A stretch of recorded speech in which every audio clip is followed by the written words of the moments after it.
கடைசி வரை இப்படிதான் இருக்கும் என்றார்கள். அவர் பெண்ணை ஒன்று கூட எழுந்திருக்க முடியாத நிலைமையில் இருந்தார். இவங்க 2 பேரும் தான் இன்று நிற்க வைத்திருக்கிறார்கள்.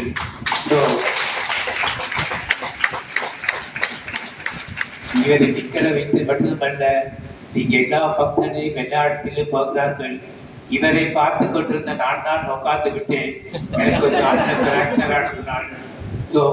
அதனால ஒரே ஒரு உதாரணம், சித்த மருத்துவத்துக்கு ஏற்பட்ட பெரும் பங்கு இவங்க 2 பேர்த்திலிருந்து உண்டு. ஆக்சுவலி நான் இவங்க 2 பேரையும் பாராட்டத்தான் வந்திருந்தேன்.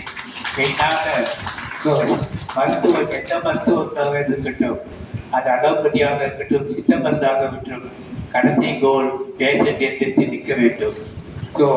எல்லாருக்கும் உங்களுக்கு வாய்ப்பு கிடைக்கிறது. இந்த புத்தகங்களை பயன்படுத்துங்கள், மற்றவருக்கு சொல்லிக் கொடுங்கள். இது உலகம் பூரா பரவ வேண்டும். மறைந்து கிடக்கிற இருட்டில் இருக்கிறோம் நாம். பாரதி கட்ட போது வெளிச்சத்தை காண வேண்டும். ஆகவே இந்த கலையை கற்றுக்கொண்டவங்களை எல்லாம் வாழ்த்துகிறேன். இந்த கலையை கற்றுக்கொண்டு 4 பேருக்கு போய் சொல்லிக் கொடுங்கள்.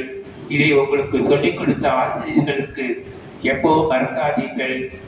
மாதா பிதா குரு தெய்வம் உங்களை பாட வைத்து மற்ற பேரையும் பாட வைக்கக்கூடிய ஒரு பெரிய புனிதப்படி இந்த மருத்துவ படிதான். ஆகவே எல்லோரும் மனநலத்துடனும் நோயாளியை நன்கு படித்து இவர்கள் ரோல் மாடலாக வைத்து நீங்கள் எல்லாம் வாழ வேண்டும், சிறக்க வேண்டும் என்று வாழ்த்தி எனது உரையை இத்துடன் நிறைவு செய்கிறேன். வணக்கம்.